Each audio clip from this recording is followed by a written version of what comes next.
Okay, in this disclosed location, if everything goes right here, this should open up a portal that'll send me back to the past, and I can change everything. So here we go. It worked. Alright, guys. Hopefully, this will work. I'll see you in a moment. Everything worked out. It all worked out. I left a note for my past self to not use those robots. I returned. Everything is beautiful and grand, and not one thing changed to alter the space-time continuum for the worst. Isn't that right, Hoppy? Right. And with that, I think this is a great time just to continue where we left off last time. Hello and welcome back to another session of Therapy and Panels.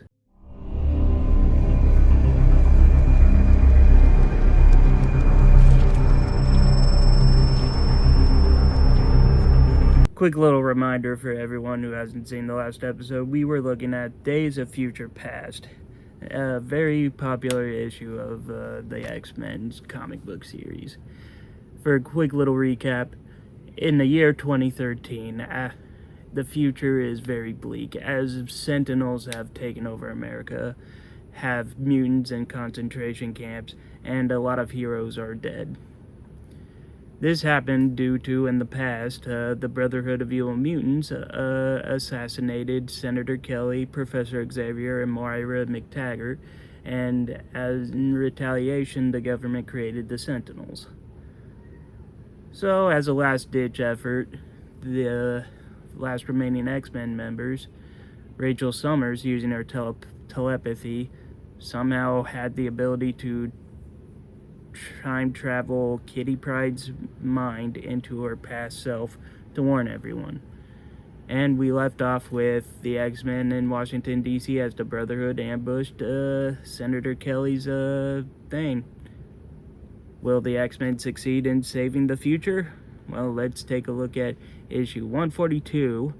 Sadly, I thought I had a copy of it, which I do not, so we are going to be looking at a digital copy, and we'll find out. The cover, for me at least, has like this intense feeling. I don't know, something about just watching the Sentinel here blasting Wolverine to smithereens really catches my eye. Maybe the green background also helps with it too. I don't know, just something about it. We continue off from last issue as the Brotherhood has just attacked the Senate in an attempt to unalive Senator Kelly, only for the X-Men to stop them. Wolverine tries to quickly end things by stabbing Pyro, only to be stopped by Storm. And as the battle continues, a security guard takes Xavier and Moira McTaggart away to safety, only to be gassed since it was revealed that it was really Mystique in disguise, who she brings to Destiny, whose visions of the future have become clouded. I guess this is the future's way of saying, no spoilers. Meanwhile, in the future, the last surviving members of the X-Men arrive at the Baxter Building, which is now the headquarters of the Sentinel regime. Rachel Summers stays behind to protect Kate, while Wolverine, Storm, and Colossus head inside. Storm deals with the main guard as Wolverine uses an old FF signal device to activate the elevator. Most awkward and intense elevator ride ever. Back in the past, Storm is realizing that fighting inside is putting the team at a disadvantage, so she creates a powerful wind that blasts everyone outside.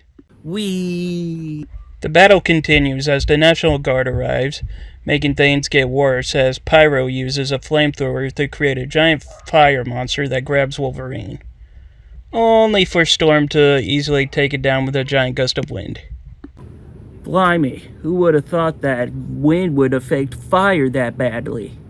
Mystique disguises herself as Nightcrawler, which leaves Wolverine unable to tell who's apart due to the fire monster messing with his senses earlier. He decides to just attack them both, only to be stopped by Storm once again. So he and Colossus decide to just work together to launch Blob into Avalanche, while Storm traps Pyro in a massive rainstorm. You know, for a guy with fire powers, you'd think he'd be more prepared just in case of something like that. Nightcrawler finally manages to expose Mystique, but she manages to escape after she hints at her and Nightcrawler's secret connection. He owed her $100, and she told him if he let her go, they're even. Back in the future, the others manage to reach the command center, and Wolverine asks for a fastball special by Colossus, who throws them toward the Sentinel, only for it to immediately blow him apart, leaving only his adamantium skeleton. Huh.